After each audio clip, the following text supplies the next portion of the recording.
up, everybody? We're back with another episode of the Compassionate Viking podcast, and I am your host, Tyler Stanaway. Well, it's sunny outside today for once, and it's a beautiful blue sky. I don't see any chemtrails, which is awesome. When I got home, first thing I did was, I got out of my car first, but the second thing I did was take my shoes and socks off, or my boots and socks off, and I decided that I was going to ground for like 15 minutes. Walk around the garden, check out the plants, see all the stuff that's finally starting to bud. I don't know what it is, but this time of year, as soon as I see the little buds starting to form on all the sticks, it looks like, it feels like a new beginning, to me, it feels like the new year should start right now. I don't know why. Obviously, that's not what we go by, but to me, it feels like this is the new beginning, the new life. It's all starting to sprout up again, and man, I just the energy, the vibration, the frequency out there is unbelievable. It somehow became like my favorite thing. I'm so excited to come home and like just stand outside in the garden and watch things grow. And because last week we talked about the Electroculture, I stuck a bunch of fucking copper in the ground, and yeah, I haven't noticed really anything yet. There may have been one thing, but I can't talk about it yet because I'm not sure. So I'm going to give it some more time. I heard it takes, probably 4 to 8 weeks before you could see any difference. And then for the big ones outside, I've heard it's not at full magnetism for like up to 5 years. So, which is fine because, all the trees that I have, they take like 3 to 5 years pretty much before they even bear fruit. So hopefully they grow really big and then they'll yield me more produce. So today we are going to do Herb of the Week, and it's going to be about rosemary. I love rosemary. And one of the things when I went down to the Seattle Food Forest was I came across this bush, and it was rosemary, and I couldn't believe it because I'd never seen a rosemary that big. It was like 6 feet tall, maybe 7 feet tall, and like 8 feet all the way around, like a big circle, it seemed like. It was fucking massive. And I've only seen little twigs in people's pots in their backyards. I didn't realize how big they got. And I have a bunch of them at my house that are in pots, and I just planted them. Planted, I think, 1 or 2 on one of the hugelcultures. I think I planted 1 on each hugelculture, and fucking wherever. I typically just walk around, and then whenever my heart feels like, oh, this looks like a good spot, or it feels like it should be here, then I dig a hole. And I want to try and not use iron tools because of what we learned. Iron demagnetizing the soil and fucking it all up. So I'm very interested, since I'm a, blacksmith and a metal worker, I'm very interested in starting to maybe make my own tools out of copper and brass. And I can make a little rake and a little shovel. That doesn't seem too difficult. Put it on a piece of a wood handle or rivet a nice forged handle on there. I'm not sure, but the ideas are endless. And the more that I learn, the more my mind just starts spinning. So rosemary is one of my favorite herbs. One of my favorite ways that I use it is I'll chop up potatoes, like home-style potatoes, and then I'll put rosemary and olive oil on it, and then I'll put some Parmesan cheese on it, and I'll put it in the oven for like 15, 20 minutes, and God, it's fucking delicious. So it says, I love the scent and flavor of rosemary. I use it mainly to flavor potatoes and lamb and as a medicinal herb. It grows easily in a garden, and it is in the mint family. It's crazy how many plants are in the mint family. Identification: rosemary is a woody herb with fragrant needle-like leaves and a fibrous root system. It is an evergreen shrub, so that means that the little leaves on the side, the little needles, they don't fall off in the wintertime. Evergreen shrub that can withstand extreme droughts. Most bushes are upright, reaching 5 feet tall, but can develop into trailing plants. The leaves look like hemlock needles. They are green on the top and white on the underside, with both sides covered with short, dense, woolly hair. White, pink, purple, or blue flowers appear in the spring and in the summer, in cooler climates, and year-round in warmer climates. So, the edible use. Rosemary is often used in cooking. The leaves and the flower petals are edible and nutritious. I don't know that I've ever had the flower petal of a rosemary. I think I've only had the needle. So maybe this year I will look out for the flowers and we'll try them. Medicinal use. Rosemary contains caffeic acid. I think that's caffeic acid, carnosic acid, carnosol, and rosmarinic acid, anti-inflammatories, and antioxidants. I don't know what any of that shit is, but it sounds cool, and I'm sure it's good for you. Stimulates digestion. The stimulant properties of rosemary bring circulation to the digestive organs and help relieve digestive problems, especially indigestion. You may use rosemary in your food and or use a tincture or infused oil before a large meal. It says it improves concentration and memory. Neuroprotective. Rosemary is known as a brain tonic. It seems to improve concentration and memory. It stimulates the circulatory system, bringing more oxygen to the brain. It is used for elderly dementia patients.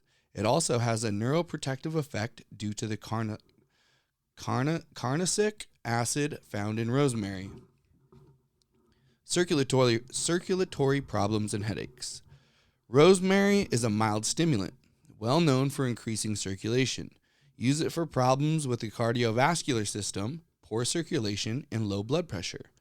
These same stimulant properties make it a good choice for alleviating headaches, especially migraines. Rosemary has a mild analgesic, I don't fucking know what that word is, but the main relief comes from opening up the blood flow to the brain.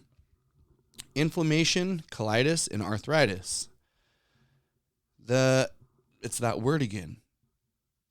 Analgesic properties and anti-inflammatory properties help reduce the pain and swelling of joints inflamed from arthritis. People report that it helps their pain and swelling, but does not completely alleviate it. So, it usually used in combination with other herbs. It also reduces gut inflammation.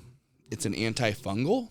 Rosemary is a good antifungal, and I often add rosemary essential oil to an external antifungal salve. Antibacterial, and staph. Wow, so any of the wrestlers or jiu-jitsu guys, here's another one for the staph infections. Rosemary essential inhibits the bacterium Pseudomonas. It also works to kill staph infection, as does oregano oil.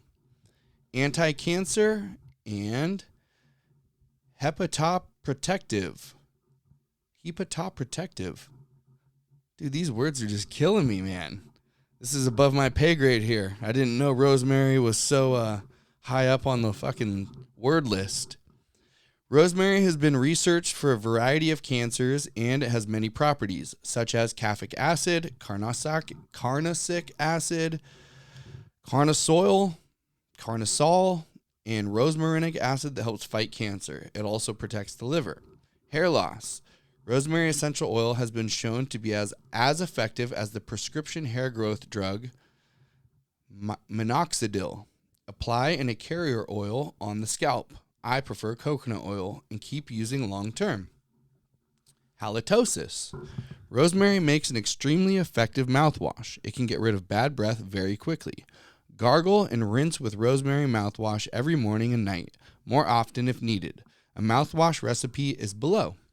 So, for you guys who don't want to use fucking whatever toxic chemicals are in our Listerine and Aqua Crest? I don't know. I haven't bought those products in like 10 years, but it's something like that. And you want to use something more natural, even though rosemary seems like a weird thing to do mouthwash. I bet you can mix it with like mint or spearmint or peppermint or something. It says, bring 2 cups of water to a boil and remove it from the heat. Steep 1 heaping tablespoon of dried rosemary flowers and or leaves in the water for 30 minutes. Store the mouthwash tightly covered in the refrigerator for up to 3 days.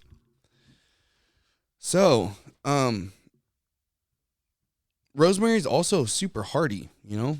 It doesn't die very easily at all. So you could always just get a pot, even if you're on, the upper floor of like an apartment. You can get a little pot, 1 gallon pot or 2 gallon pot, and put a rosemary in there, and that'll grow.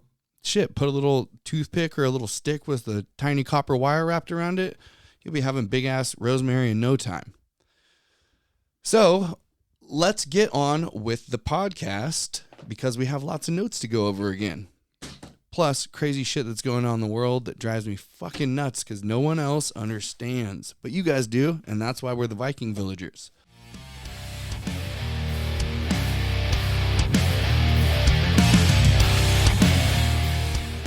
Hey guys, before we start the podcast, I want to give a huge shout out to NFS Company out in Colorado Springs. They had their fucking grand opening, and now you can go in the store and check out all of their cool shit. Remember, they got firearms, they got ammo, they got optics, tactical gear, suppressors, you name it, they have it. Not only that, they can find the rare shit. For instance, I got my Glock 19 FDE from them, and it's kind of hard to come by. They found it, had it to me in 2 days. That's amazing. I'm all the way up in Washington, and they're in Colorado, so you can't fucking beat that. On top of that, anyone looking for preparedness for firearms training, they got a private range out there with a badass 10th Group Special Forces instructor. I don't know if you guys know, but finding people with that expertise is kind of hard to come by these days. So get on top of that. Go to www.nfsshootingsupply.com, or you can find them on Instagram at nofuckingslack.co. On their Instagram is where you can find their schedule if you're interested in anything. Make sure that you support American-made shit, guys. This is how we're going to change the world. No fucking slack.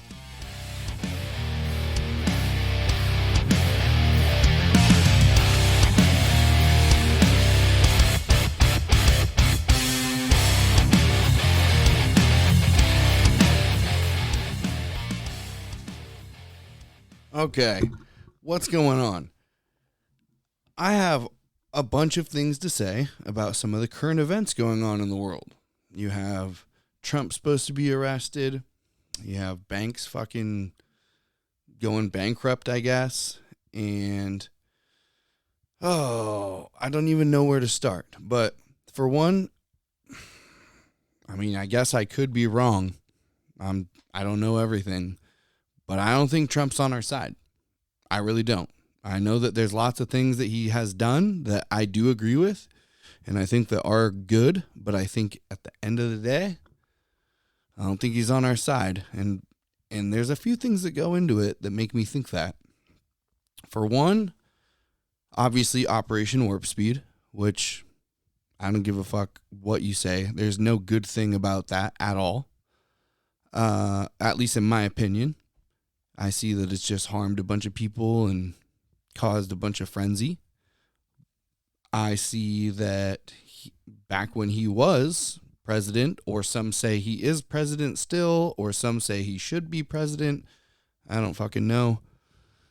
But he did, I think it's the National Emergency Act. If you look into the paperwork and the white papers and all the fine print, whenever a president does that, the country goes under. Essentially, FEMA becomes in control. And because the World Economic Forum really wants to push these smart cities and these 15-minute cities, recently I seen that Trump is wanting to bring, or like to build what he calls freedom cities. So the weird thing about it is there's a coincidence. And I don't believe in coincidences. I think that everything happens for a reason. And then there's also things where it's like, fool me once, shame on you. Fool me twice, shame on me. Fool me 3 times, and there's a fucking pattern, and it's not a coincidence. So I see that Trump wanted, or is wanting to, I think even like a competition or a drawing, or I can't remember exactly what it is, but he is looking for 10 freedom cities. Well, if you look into FEMA, you will find that there is 10 districts. And I don't remember the regions of each one, but I'm pretty sure we're District 10. If you're in Washington, Idaho, Oregon, and maybe Montana. I'm not sure about Montana, but definitely Washington, Oregon, Idaho. The Pacific Northwest, if you want to know what district you're in District 10 if anyone asks. So when I see this shit, I'm just like, nope. You know, I just don't buy any of it. If you're on TV, if you have hung out with these people, if you're a fucking billionaire, to be honest, in my opinion, you're a part of it. So I could be wrong, and I've been wrong many times, so maybe I will be wrong, and maybe Trump will be fucking back in office, and then he's going to save the world. So we'll see. I don't think that's going to happen, but we'll see. Then another weird coincidence that I notice is like, this is going to seem super, super random, but maybe if I say it to you guys, it might, I don't know, you might be able to catch it. Pay attention to when any of these politicians are wearing like purple or magenta color. They'll all have like a purple tie or a purple suit or purple something. And I don't know exactly what that means, to be honest. I don't really give a fuck what that means. But I had this thought of, you have the blue side, the Democrats, the liberals, the progressives, whatever, that side, right? And then you have the red side of the Republicans, the conservatives, the fucking rednecks, the blue-collared workers over on this side. But that right there means that there's two, and that means that there is different teams. And in the world that these people are trying to build for us, there's not two teams. There's one team. And I don't know why, but I feel as if purple means that the blue and the red come together. That's a conspiracy of mine, okay? So you can take it with a grain of salt. I just was thinking about it the other day, and it seems kind of weird. And then I noticed that they love to distract us like with something new every week or 2 weeks. You notice how like around Super Bowl it was the fucking China balloon, and then it's train derailments, and then it's banks fucking going under, and then it's Trump getting arrested, and who knows what next week's going to be, and the week after that, because they have to get us to not pay attention to what's really happening. And because humans' IQ is so fucking low right now, and people have an attention span of like a little child, actually even maybe worse. My children can sometimes pay attention better than some of these adults. You can just like, it reminds me of like a dog. Like you throw the stick, and then as soon as he's about to get the stick, you throw another stick, and he never picks up the first one. And you can just do this all day, and he never actually gets a stick and has no idea what's going on. And that's the way I see them treating us humans. So rather than paying attention to all their distractions and putting your thought and energy and intention into that, I would suggest putting it into what could help serve you, your family, and your community better than you're doing right now.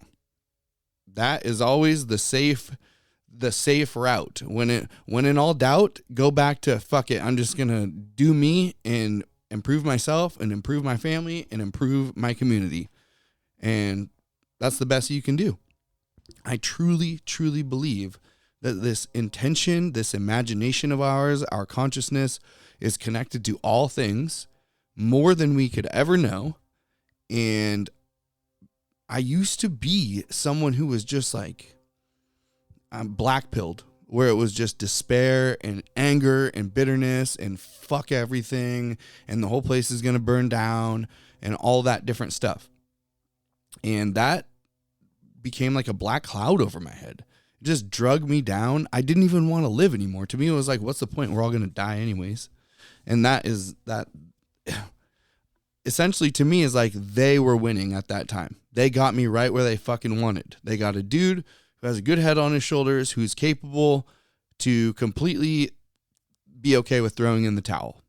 And it wasn't until I got to my first ayahuasca ceremony that changed. And now it's not like that at all. Now I realize about the connection and the universe and how it's all like kind of working together, or not kind of working together. It is working together, and that I'm a critical part within that system. And so are all of you guys. So with that being said, I had my podcast, with my shaman, like 3 or 4 weeks ago. And when we got done, I told him, like, okay, I'm going to come back sometime. Last time I went, I think it was in September. So I planned on going in April. And then some friends got a hold of me, and they were like, hey, we really want you to go, blah, blah, blah, blah. And I was like, yeah, well, I'm busy, and it just doesn't fit in the schedule.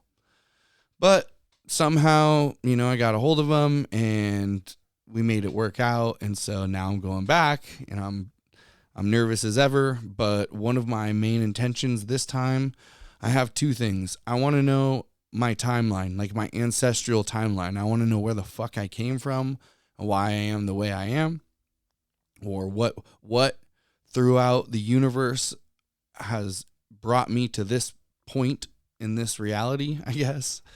And then my other thing is, how can I better serve the world by being myself? And that's really the big one. How can I serve the world by being myself? Because I'm tired of genuine, inauthentic people trying to portray a role of someone or a part or a character that isn't true to themselves. And I believe that if everyone was true to themselves and followed their heart, then the world would work a lot better, for one. But for two, if we could follow our passion, like whatever you have passion or enthusiasm in, I feel like that's what you're supposed to be doing.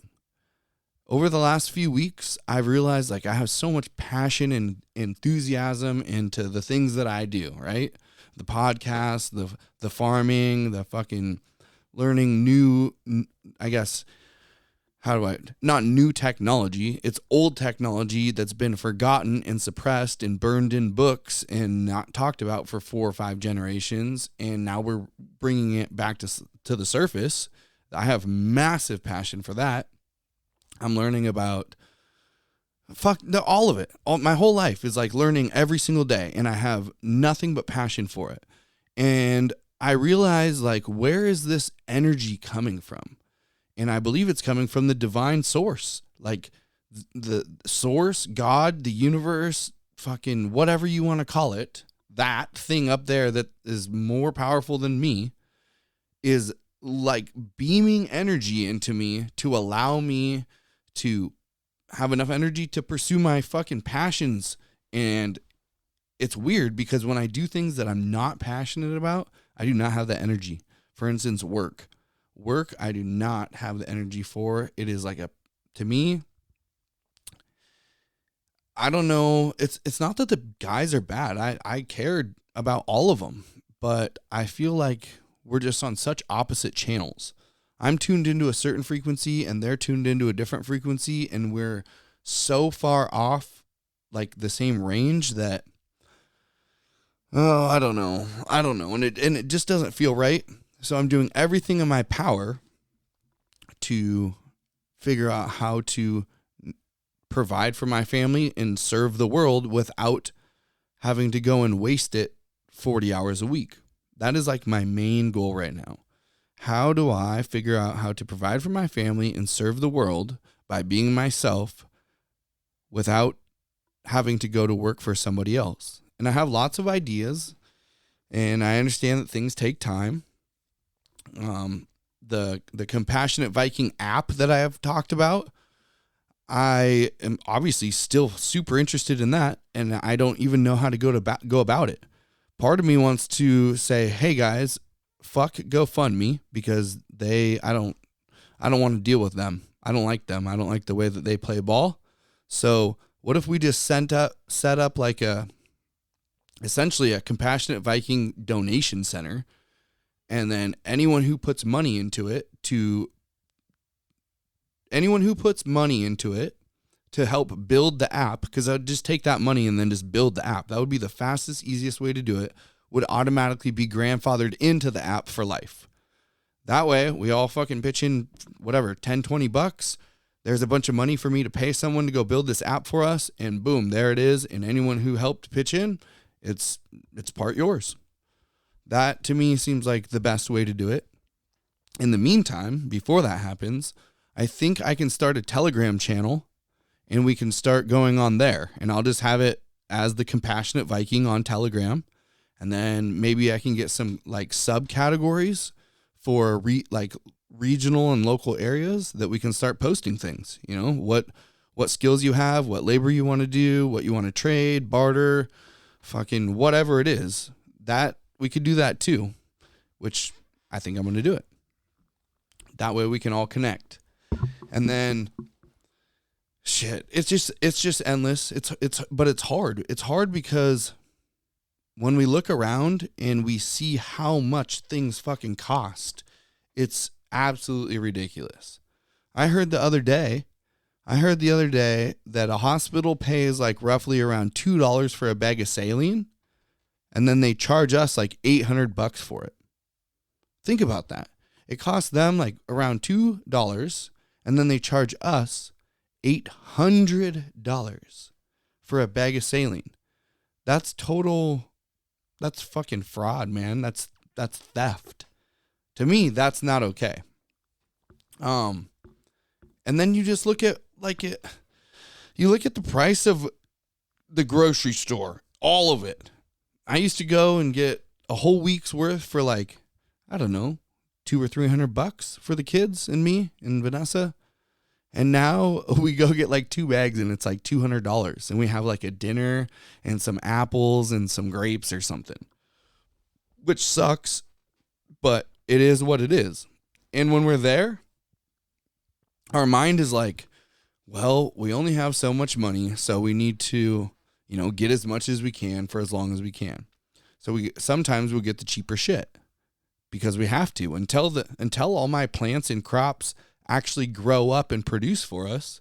I'm stuck in the fucking grocery store just like everyone else. Well, part of me is thinking like, is it actually cheaper to buy shittier quality food? If you thought of your whole life, is it actually cheaper? It might be cheaper short term, but long term, I'm going to get more sick, have more health problems, have to go to the doctor more, spend $800 on a bag of fucking saline. And it's like, I don't think so. I think it is still cheaper in the long run to purchase healthy items. And sometimes even when you're getting like organic apples, it's like I've talked about before, I don't know how much nutrients are actually in there. From what I'm learning with this whole electroculture shit is the magnetism helps hold the nutrients within the plant. And if you're only putting, nitrogen, potassium, and phosphorus, or phosphorate, I think it's phosphorus, into your plant, then it's only getting 3 things. Well, the plant needs like 120 things. So you're eating apple with only 3 nutrients. It would be the same as us. Like, we can't just only have 3 nutrients. We need however many nutrients. So sometimes I'm eating shit at the store, and even though it is still healthy, I know it's not actually that beneficial to me. That's part of the reason why we got to do what we do.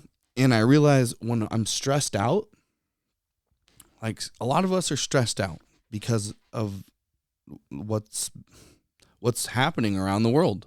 And it's hard for all of us. But I realize the only way I'm stressed out is when I actually don't do as much as I should probably do. As long as I'm doing all of the things on my checklist every single day, then at the end of the night, I got all my shit done for that day and I can rest my head. But if I don't, then the next day I have my whole list plus whatever I didn't finish from the day before. And it starts to build up. And then that creates anxiety because when I look into the future, for instance, tomorrow I have to do all of this. How am I going to get all of this done? And if I don't get it done, then it's going to go to the next day and your brain spins, right? Well, From my experience, anxiety comes from when I am living in the future. For instance, tomorrow, how am I going to get all this shit done? And the opposite happens when I live in the past. Depression. If I'm thinking about my father, if I'm thinking about fucking all of the terrible things or fucked up things or stressful things that is going on in my life that's already happened and how it sucks, then that creates depression. So I've been trying to become very present at all times, aware of my surroundings, which helps with jiu-jitsu because you have to fight around a bunch of people and walls. So you're in a crazy chaos setting, but you still have to be aware of what's going on around you. And so I've really been trying to become more present, and I've really been trying my best to, like, when someone's talking to me, instead of waiting for them to just shut up so I can talk, actually hold space for them and listen to them and feel what they have to feel. And maybe they don't feel the same way as me, or they don't think the same way as me, or believe the same way as me, but that doesn't matter. I don't, whatever. We're all different. I want to listen to what you have to say. I want to fucking connect. And the connection thing is so deep because I swear the universe, it like wants to be a mentor. It wants to show you. You just have to tune in. And like 10% of this world is physical and 90% of this world is metaphysical. And the 90% is where all the shit's happening. And I didn't ever know about this growing up. I'm just now learning about this. And it's, on one hand, it's like unbelievable. Like how can this happen? How is this even possible? My brain can't comprehend it. But on the other hand, I know what's been happening, and the only way to explain it is like the universe wants this to happen. I'm following my path. I feel that I'm on it. And now maybe that I'm in tune, I'm aware of it. Maybe it was happening the whole fucking time, ever since I was little and I just was blind to it. I don't have the answers to that. But it feels as if I have a mentor, and it feels as if I'm given only what I'm capable of dealing with. And that's it, no more. And then I have to deal with that. Whatever the information is that I've gathered, or the new skills, or the new, whatever is new that I've obtained, I have to sit with that for X amount of time until I'm capable of dealing with all of that. And then usually what happens is I get some more. And it will be in this form. It will be, I have a question. For instance, I wanted to know about the Electroculture shit, the copper, the free energy, the harnessing the ether. And I can't find it, and I can't find it, and I can't find it. And then, boom, it just appears. There we go. Next thing. I'm learning about that. The last 2 weeks, I've been fucking nonstop just reading and watching YouTube videos, and I bought a few books. I watched a few documentaries. I've listened to tons of podcasts, and it just leads to another thing, because as I'm doing it, I want to know about, well, this water, all of a sudden water comes up, this primary water, this living water, this fourth water, this structured water. And it's like, what is all of this? And I start kind of learning about it. It's like the universe gives me the next podcast or the next book or the next related video or the next person until I'm capable of dealing with that. Well, let's see. Last Thursday, Vanessa goes, "Hey babe, I'm going to take you out on Sunday night." And I'm like, okay. It's kind of weird. Not kind of weird that she's going to take me out, but usually I take her out. And usually trying to get her to go do things like pulling teeth, whereas I'm not like that. So for her to say that she's going to take me somewhere on Sunday night was like, oh, okay. Well, what are we going to do? And she goes, well, we're going to go to a sound bath. And I'm like, okay, what's that? And she proceeds to tell me, now for Christmas, she wanted like a Tibetan bowl, and we got a few, and she thinks it's really cool. So it's this, I don't know, I guess they have a bunch of Tibetan bowls that they're going to play, and gongs and rainmakers and leaves. It's just like a little, I don't know, it's called a sound bath. And it's at this nice ass barn. Up top, there's a yoga studio. So on Sunday, she takes us there. Me, Vanessa, and then Vinny and Tinsley. It was us 4. Talon was with his mom. And we go up there and we lay our mat down. We put our pillow down. We brought a blanket and we put a face mask over our face. And they had this little like meditative sound bath ceremony with Tibetan bowls and gongs and rainmakers and all this different stuff. Well, when we got done, I had told Vanessa, I'm like, that was exactly like a Aya ceremony, except for you didn't drink the tea and it didn't last 8 hours long. And she's like, really? I go, seriously, it was just like that. You lay down, you put your head on the pillow, you put your face mask on, and then you just breathe and relax and try to meditate. And they play their music and walk around, and then they spray some type of sprays, whether it's sage or peppermint oil or San Paulo. I think that's what it's called, San Paulo. Might be something else. I think that's what it is. Anyways, they spray that shit. And so when we got done, everyone really liked it. We were all super calm. I swear the frequencies of those bowls heal you some way, somehow, which has been proven. There's there's sound healing that's been around for a long, long time. That's now another forgotten knowledge that's resurfacing, and there's now sound healers. Actually, a guy named Chance Garton from the Interverse podcast, I think he does it with tuning forks and shit, which is really awesome in my opinion. But when we got done, the gal and dude there started saying that their spray that they were spraying was made, I think it was called hydrosol, and it was made from living water or structured water. And I'm like, huh. And then they had something called shunganite. And I know what that is too. That is a form of crystal or rock that it repels EMF. For those that don't know what EMF is, it's electromagnetic frequency or field. Electromagnetic field. And that's, your microwaves, your router, your cell towers, your 5G towers, your cell phone, your computer, your microwave, your also just all sorts of shit. All that stuff that's just pinging through us all day long. The shunganite helps emit that and push it away so that it's not impacting our own frequency. So when we got done, I'm like, dude, I've never heard anyone in my life in person talk about living water or structured water or shunganite.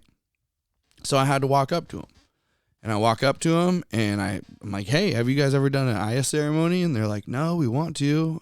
And I'm like, dude, you guys literally hit it right on the head. That was exactly like one, just without drinking the tea and without waiting 8 hours. I think it was 1 hour long. And they're like, oh, really cool. I'm glad you like it. I go, and for 2, you guys know about structured water and you guys talked about shunganite. And they're like, yeah. And so then we started talking and they're like, fuck, we'd like to interview you. And I was like, well, just so happens that I have a podcast and I'd love to have you guys on. So we started connecting. We're going to do a podcast. We'll have that on in the future. And then they were like, have you went up to Mount Vernon to, I think it's called Mystic Where? And I go, no. And they're like, dude, you have to fucking go up there and go talk to the guy up there. He is the master at all this. So all I can think is, okay, so I was capable of dealing with that other stuff. And then the universe wants me to learn more about it. So Vanessa had to sign me up to this thing so that I could go, so that I could listen to them, so that I could talk to them, so they could tell me to go meet this guy up in the next town.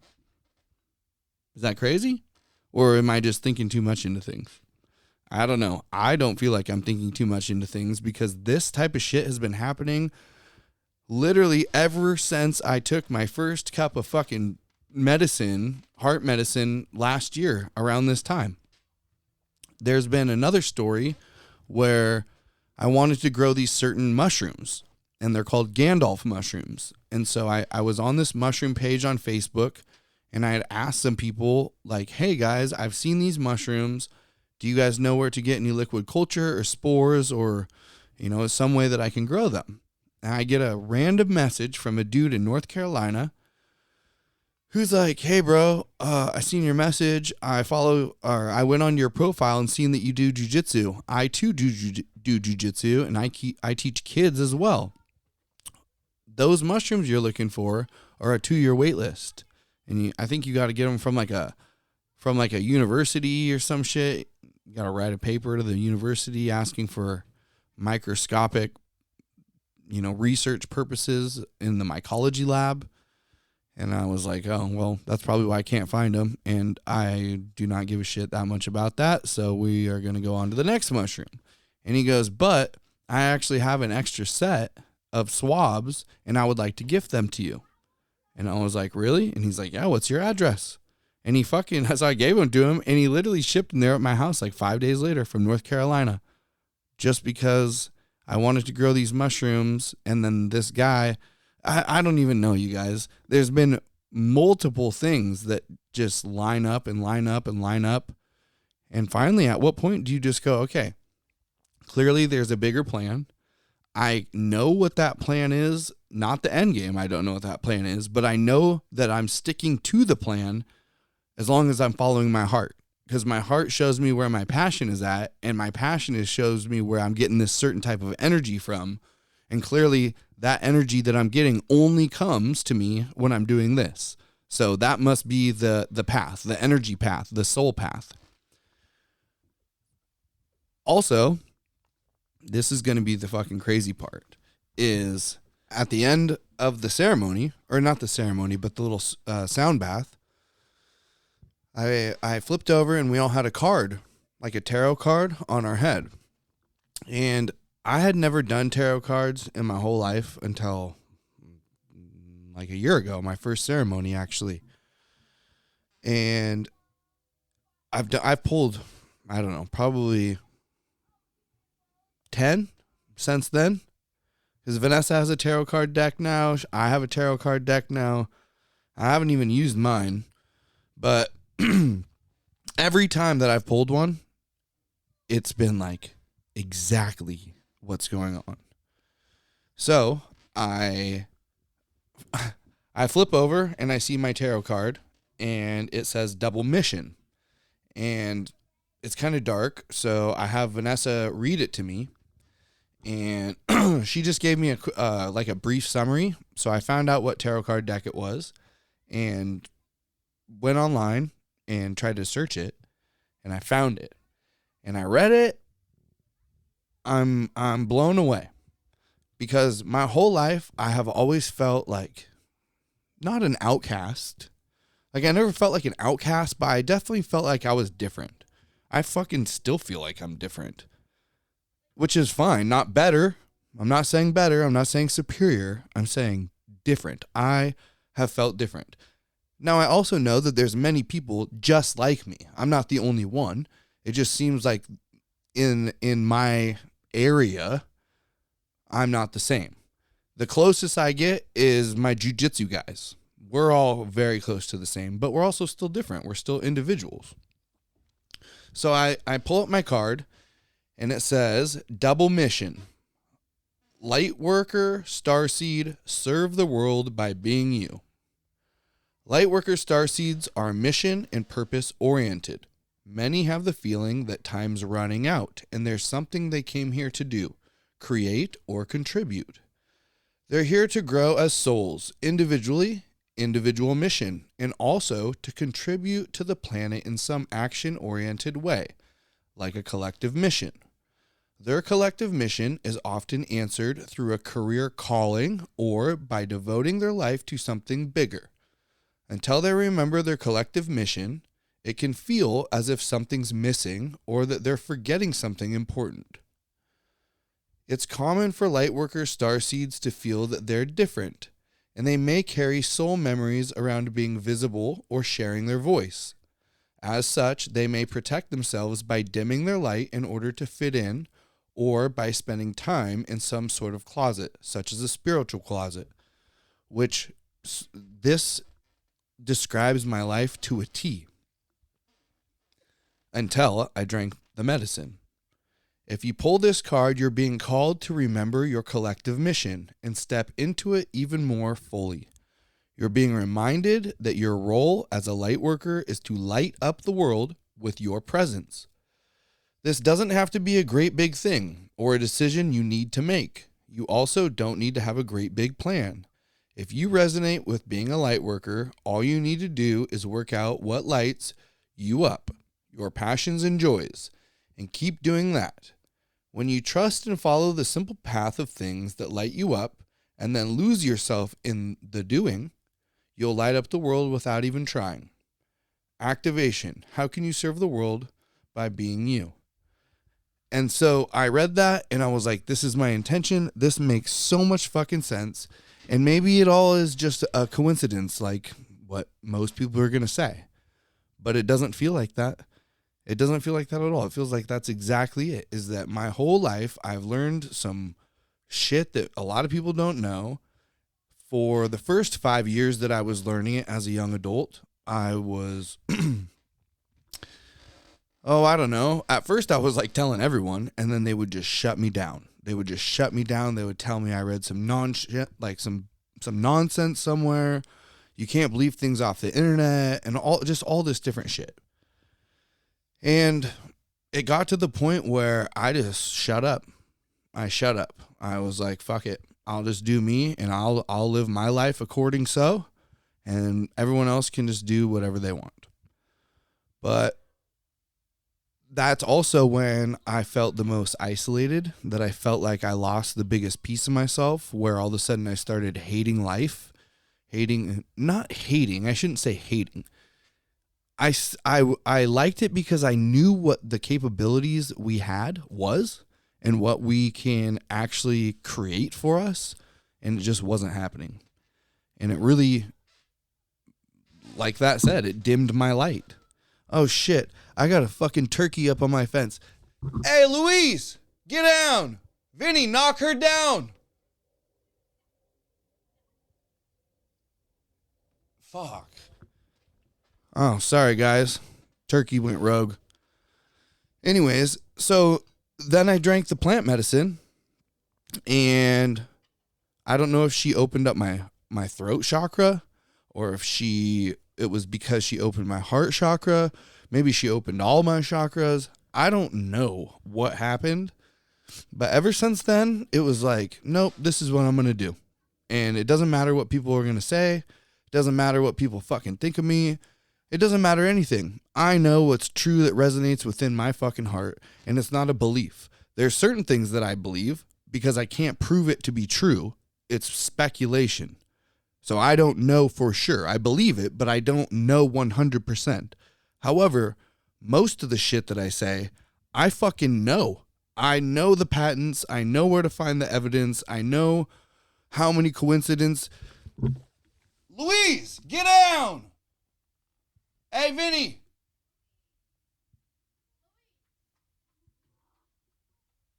Well, now you got to get her out. I know all the shit that I've learned, and I have the sources to back it up. And now I see, like, a lot of people know what I know too. I thought I was alone, but I'm not alone. Everyone fucking knows. They just don't want to say it because they don't want someone to laugh at them. They don't want someone to make fun of them or make them try and feel dumb. And it's like, dude, we're never going to level up as all of us human beings if we're fearful, if we're scared of what someone thinks. Of course, people are going to be scared of what you think. You know what I mean? Like, if you have all the fucking crabs right here and then all of a sudden one breaks out, they're going to be like, dude, you shouldn't do that. Until they all just go and they're like, oh, we're not caught anymore. Fear. But one of them had to do it. One person has to do it. And to me, it's like, well, fuck it. If no one else is going to do it, then I guess I'll do it. And the people who want to walk the trail behind me, good. We'll create a fucking army. So I decided that I'd just trailblaze, and I'd take the arrows and I'd beat down a path, and the more people that followed me, the path would get bigger and wider and less weeds would grow. And pretty soon we have a legit fucking game trail pretty much. And that's how it works. And so here we are. And I wouldn't call myself a light worker. I'm not a light worker. I'm just someone who's bringing positivity and the right frequency and the right energy to restore balance within this place. I was telling Vanessa the other day, I go through like all these things. I go blacksmithing and jujitsu and, food and electroculture and the New World Order conspiracies. And really it's like, no, it's all encompassing. It's all under the same thing. Everything is under the same umbrella. And all I really care about is habitat restoration. And not what you see like by the city habitat restoration. I'm talking about like bringing Mother Earth and humans back into balance. Right now we're so out of balance. You can feel it. And you look around and it's just definitely not thriving. You know what I mean? We're struggling really fucking hard. And people are getting laid off left and right. Like some of the companies that we do business for, Amazon, Google, I think Expedia, Microsoft, they're shutting massive buildings that we were working on down, like indefinitely. They just shut down, laying off thousands, tens of thousands of people from these companies. The banks are fucking going under, and people are like, maybe some of them are paying attention. Maybe a lot of them have no idea, but it's like, we got to know the plan. The plan is really, at the end of the day, for them anyways, is to get balance, get Mother Nature completely out of balance to the point where they have to come in with their synthetic AI shit to recover Earth and then put humans into, their little smart cities so that we don't fuck it up like we did last time, right?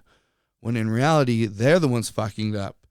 The climate change, maybe if they would stop harping our ionosphere and stop spraying us with fucking chemtrails every single day, maybe that you wouldn't have snow in California and floods and climate change like they say.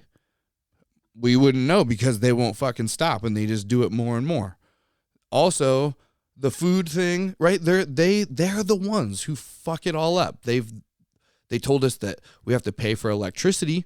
There's a way to control us. They told us that we have to pay for the way that we farm because, we don't have any good soil. So we got to pay for there and pay for the fertilizers and manures and shit like that. We got to pay for shipping fees from getting shit from China and paying for child labor. We got people or whoever they are at the Federal Reserve printing fucking billions of dollars, trillions of dollars, sending all of our tax money away that we work for every single day for, where by the time we get our total paycheck, I think that we've been taxed like 75 or 80% of our whole paycheck.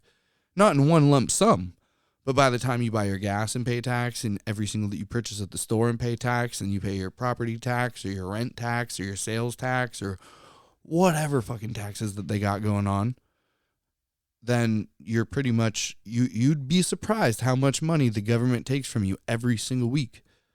And then as they do that and inflate money and then devalue the money at the same time, now you got people who have to pay $2,500 a month for a fucking 1-bedroom house or 1-bedroom apartment.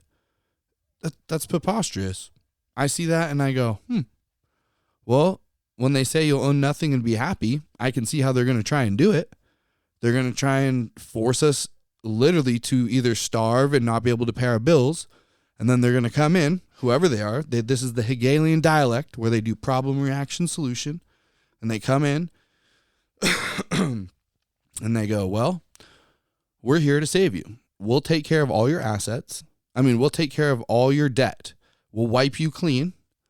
You give us your assets. And then we'll put you on UBI, which is Universal Basic Income. And then you get X amount of money per month. You live where they want you to live. You eat what they want you to eat, like crickets and shit like that. 3D printed chicken nuggets. Like, really? 3D printed chicken nuggets? I have a bunch of chickens. I never seen no 3D printed chicken nugget.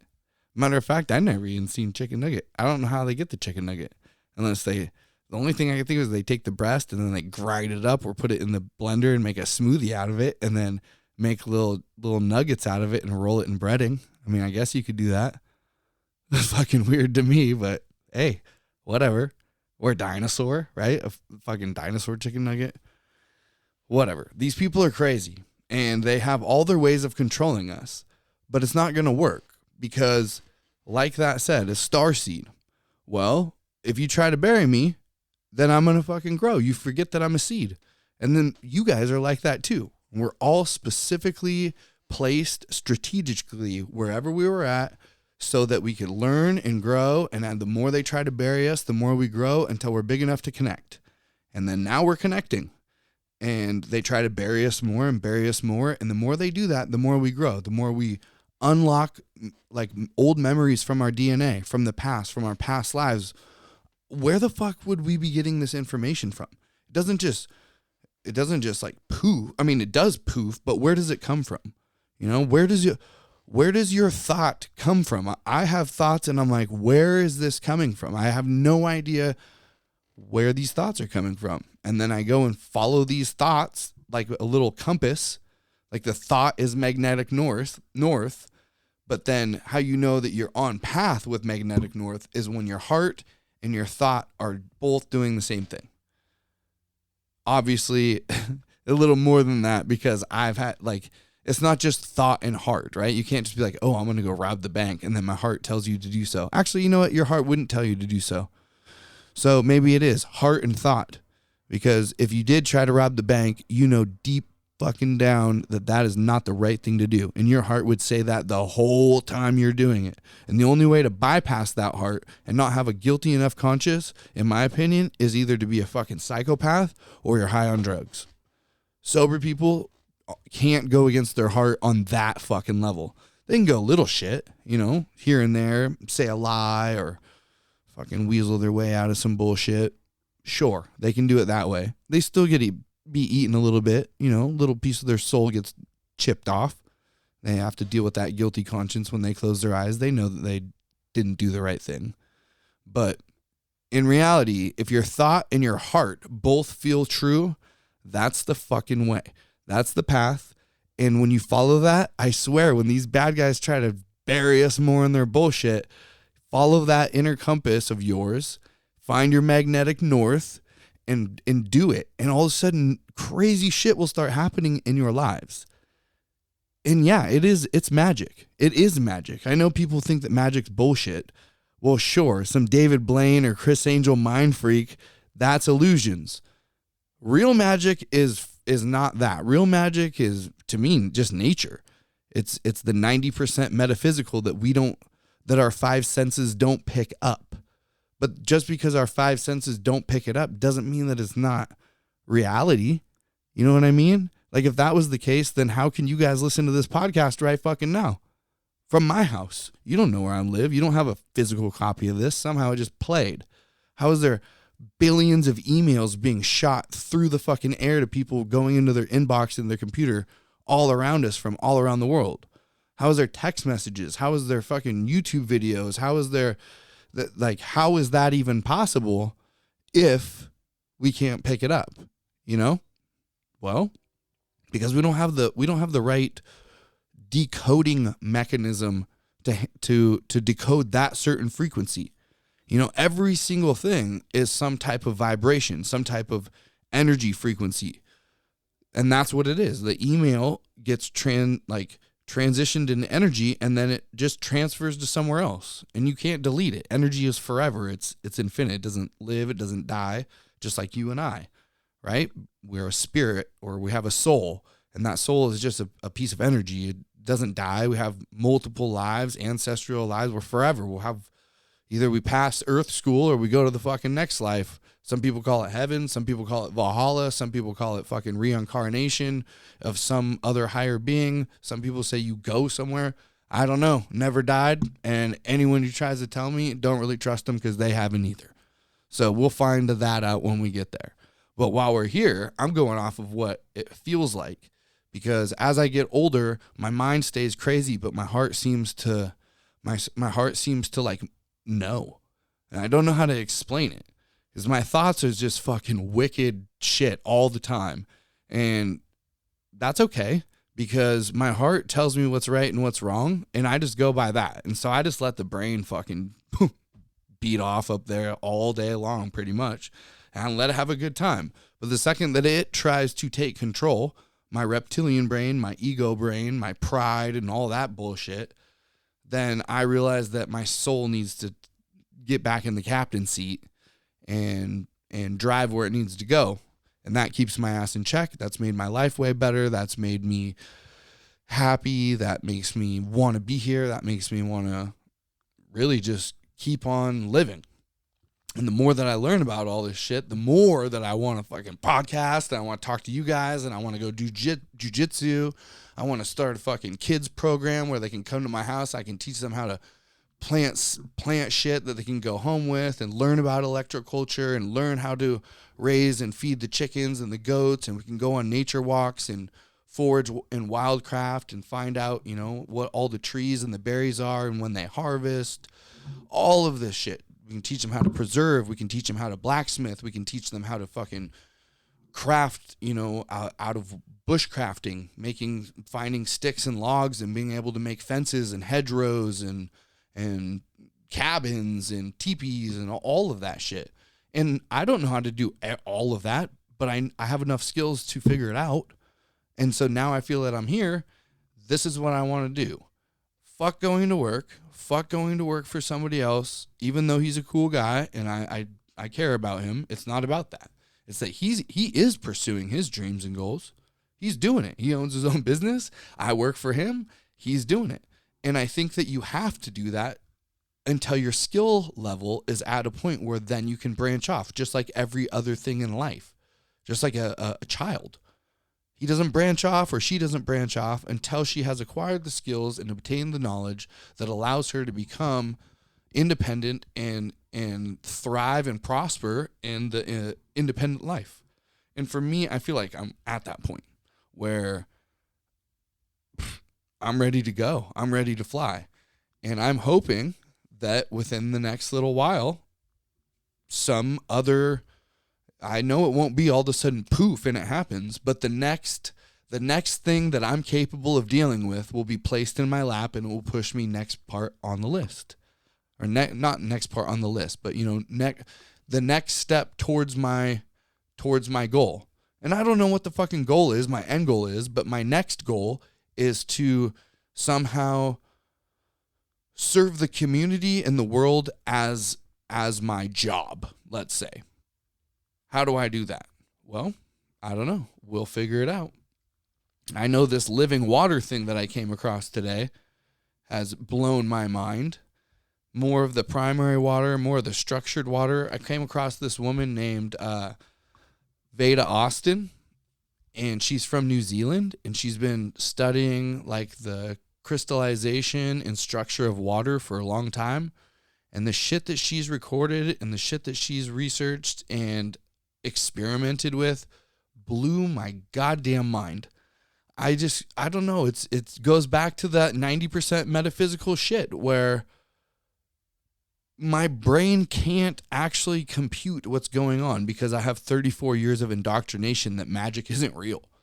And so it's like I'm glitching out. I'm being a gamma where my brain can't compute. But my heart is like, then explain it. Explain it in the way that your brain can explain it. And it's like, I cannot explain what's going on. So she is in New Zealand. She's been studying water, and she's finding that our emotions and our thoughts and our imagination, our words, all 100% affect the water.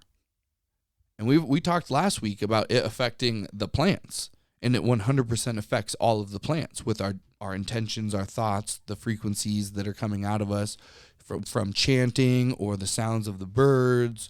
All that shit matters. Well, also the water is living. Real water that is coming from the ground that has been it's brand new, freshly made, has the earth somatic structure in it, has hydrogen, oxygen. The hydrogen is literally the feminine molecule. Oxygen is the masculine, and together it makes perfect balance. Perfect balance. It vortexes in a clockwise way, which keeps its structure, and it feeds the earth. And a lot of people don't know this, but that water is very important, and we need to be drinking that water. We are not drinking that water. We are drinking shitty-ass water that is holding bad intentions, bad cymatics, poor structure, and a lot of chemicals, and it's calcifying our pineal gland. It's making us fucking retarded. It's making boys want to cut their dicks off. It's making girls want to somehow penetrate. It's all out of balance. It's out of balance, and I'm telling you, this will probably change your life faster than you could ever think, and it's the easiest thing. Look up living water, okay? Go to VedaAustin.com. That's VEDA, Austin, AUSTIN.com, and start looking at this woman's shit. She has been researching this, just like Masaru Emoto, the Japanese guy, but this woman has surpassed him, in my opinion. She's taken this to a whole nother level. She's talking about like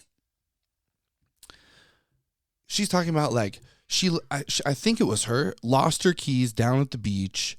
Fucking long story. She ended up finding her keys by finding her keys at another beach after she had prayed to the ocean to give them back to her after she found a shell. So she found this shell. It was really beautiful. She ended up asking the ocean, like, I'll give you back my shell.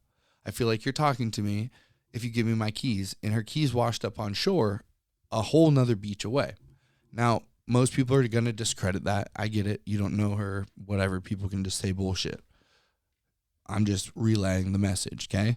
This is what I mean about magic and your intentions. And if the water's living and the plants are living, then Mother Earth is living, then why are we not connecting with it? Why are we not talking to the trees and getting information back? Maybe if someone would put their fucking phone down long enough and take their shoes and socks off and stand on the goddamn earth, put your hands on the tree, maybe put your fucking third eye on the tree and close your eyes and set intentions and ask it. Ask it out loud. Use your voice and your frequency.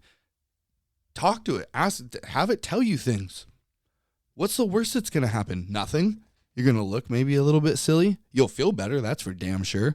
But you might look a little silly. Okay. But what happens if something does happen? What if something did happen? And what if it didn't happen the first time you did it? What if instead of giving up the very first time, what if it took you a while? What if it took you a few months? What if you did it to where you know that if you did it long enough, it would give you answers, and you could talk to the plants, and you could talk to the water, and you could connect and have a relationship with both? That would be cool. That would make life a whole lot more interesting to me. It would be a lot less mundane, and then you wouldn't look like an idiot at all. You'd look like, hey, that guy can talk to the fucking plants and water. That's cool as shit. That's magic. That's superpower stuff. So this girl, or woman rather, was doing all these experiments. She's doing experiments with sounds. Like she would take water in a petri dish, and she would put it next to either a picture, or she would hold it to her heart and make an intention, or she would speak to it, or she would bring it certain places. She would put it next to her nightstand when she would go to sleep. Like, not the same petri dish, just all different ways of doing this. And when she would get done doing whatever she was doing with it, whether it was your dreams or a picture next to it or a chant or whatever, all those things that I just said, then she would freeze it. When she would pull it out after it was frozen, the structure of the ice would have a certain picture in it, a certain structure, like a snowflake or a hexagon or an actual picture, like a fish or a knife or a braid or a hand. Like, it just depends on whatever it is. The snowflake, the frozen snowflake would be in that shape, and it would hold the memory of the picture next to it. She has like 10,000 pictures of different shit. So that's another thing that I want to start trying out myself. She said that when she took tap water and put it next to spring water, the spring water overnight would then transfer its structure, its cymatics, into the tap water, and 24 hours later, the tap water would then have that same structure. So whatever the intention was on the structured water, it was way more powerful because it transferred over to the tap water. That doesn't mean that it took the chemicals out of it. It means that it changed the structure in it, the way that it freezes. Well, the way that it freezes is very interesting because it's clearly conscious. It clearly knows what you're thinking, what your vibration is, what is around it, because it can pick up on different things.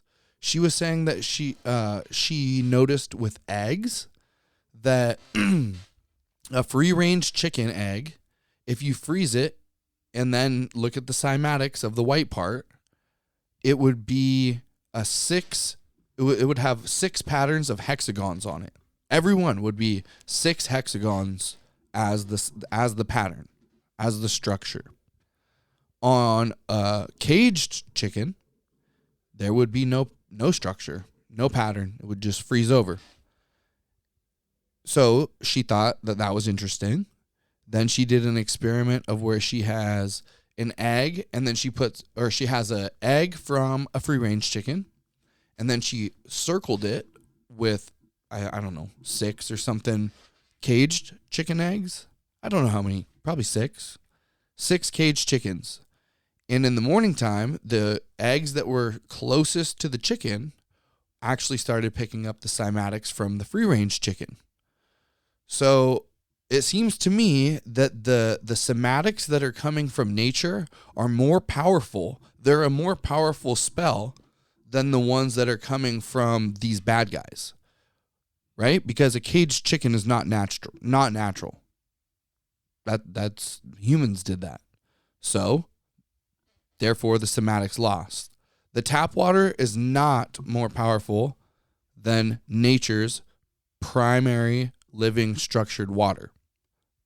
So therefore, the tap water lost the cymatics. And that's how it works, is good always beats evil.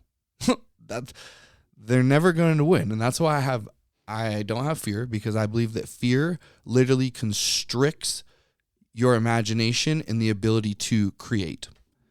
And I think that's why they do it, is because they can't fucking create anything. Anything that they've ever done was a duplicate or replicate of something that us humans made, that they stole from us and then patented it. That's what they always do. They have all these geniuses that they fucking steal their shit and then they patent it. And they either blacklist them, blackmail them, kill them. Who knows? How else would there be that many thousands of patents that have been stolen from people? And then the same guys now, BlackRock, Vanguard, Rockefellers, Rothschilds, Vatican, whoever the fuck is in charge anymore, own it all. But yeah, I mean, once we figure out that like we can heal and we can build this life without struggle, really. I mean, sure, it's still going to be hard work, but it won't be. It will be hard work, and it will be so fucking fulfilling. It will be so joyful. All of your intention, all of your attention, all of your work ethic, and your will and your accomplishment, every single last piece of it will be yours, and no one will take it from you. And it will build every single day, and you will build friendships and wives and husbands and children. And animals will prosper, and their bees and dragonflies will come hang around. All the wildlife will be around. The sun will be out with only blue skies, no fucking chemtrails, no EMF. You won't have to go to the store anymore. You won't have to pay bills. You won't have to do anything other than really create with your friends in nature. Because if all of this electroculture shit works, then we're going to find out that we don't need them anymore. You can just harness it out of your air. You don't need the rivers. You don't need the dams for one, the dams is killing that structured water. And for two, you don't need it. You can just harness it different ways. You can use wind by using the copper and red mercury somehow together. I don't know. Haven't got that far into it yet, but I know that the Tartarians were doing that shit on top of the cathedrals. That's for damn sure. So once we figure that out, you know, you don't have to plug something in anymore, you guys. You don't have to go to the gas station and worry about, oh, how many miles do we have left? You don't have to get in an airplane and have to make a stop. You don't have to get on a ship and only go, you know, whatever, because gas is too much. It's unbelievable what can happen when we are not suppressed under the thumb of these people when it comes to our energy. Food and travel is a big thing because of the energy. And then water. If we're getting primary water that's regrowing all your cells, pushing all bad things out of your cells, hydrating you, getting your hydrogen into your blood to the actual ratio it's supposed to be, since all of our hydrogen is taken out of our water, that's the thing. We need hydrogenated water, living water that has structure in it. And we can change the structure ourselves from our intentions, from our thoughts, from pictures, from all of that shit. I mean, that lady was saying that, like, it did a DNA teleportation sequence. Like, that water, they had water with DNA in it, and then putting it next to water without DNA in it, and then it fucking transferred the DNA over to the other water, which is crazy. That has to mean that the water is conscious and that it clearly transfers information. She was saying that men who have vasectomies, she was like looking at the cymatics in the sperm, and dudes who have a vasectomy, it looks like a bubble that has the top of it cut off. So it's like has a flat top on top of a bubble. And people who do not have a vasectomy, it looks like a bubble and it's really bright and silver. And that sucks for me because I have a vasectomy. And you know what? I didn't feel like it at the time, but I've talked about it before on the podcast. I wish I didn't have a vasectomy. It feels wrong to me. Sure, I love to be able to make love to my wife without having to wear a fucking rubber or her to have to be on birth control. But it's still not right. And clearly this shows it. She also said that she could test women. She could test women to see when they were ovulating or to show their fertility through the saliva, through the cymatics of the saliva or the structure of the saliva. You can do it through your tears. She said that water is clearly an emotion that we can see. She says that the water is the glove on the hand of water is the glove on the hand of consciousness. She was saying just all this crazy shit. People being cured of cancer in like 21 days through water fasting with living water. And I'm really pumped because the sound bath people that I fucking met the other day led me to this other guy who I'm going to go podcast, or maybe not podcast with. I'm going to ask him.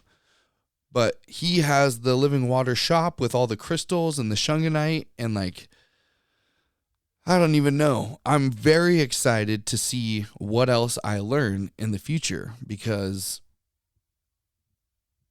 to me, all of this shit, if we can do this, then that means that we don't have to take care of all of the shit that gives us stressors, and we can all just hang out and build and create and come up with new inventions and not have to worry about other shit.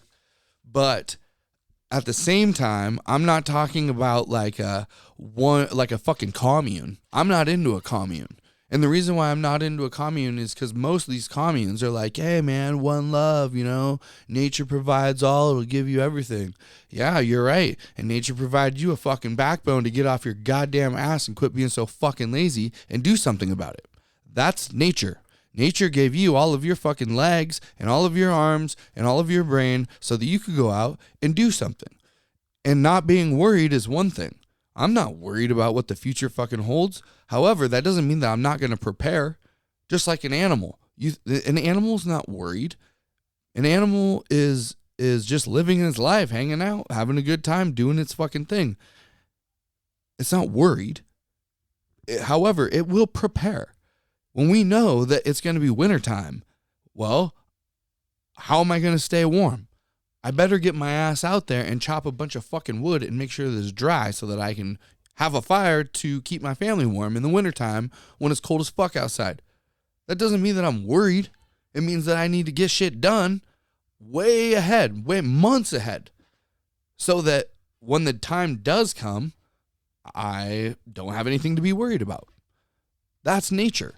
And I see a lot of people, they just, two things. They're either like, hey man, everything will just, it is what it is. It'll be, if it's meant to be, it'll be. And it's like, yes, I agree with that. I totally agree with that. That doesn't mean that you just get to wait around and do nothing. You have to follow your heart. Like I said, follow your fucking magnetic north, find your inner compass, do that. And then what's meant to be will be. That's how it really works. Just like the fucking birds and the elephants that migrate, whales, these animals that are migrating thousands and thousands of miles every single year. Well, do you really think that they're like, Johnny, let me pull out my GPS. It says that we should walk 2.5 more miles. It says there's a big tree on the right that we should definitely stop and look at the scenery before we get down to the Serengeti. No, that's not what's going on. They're fucking finding the energy, the magnetism, magnetic north, finding their inner compass and following it. And you know what that leads them?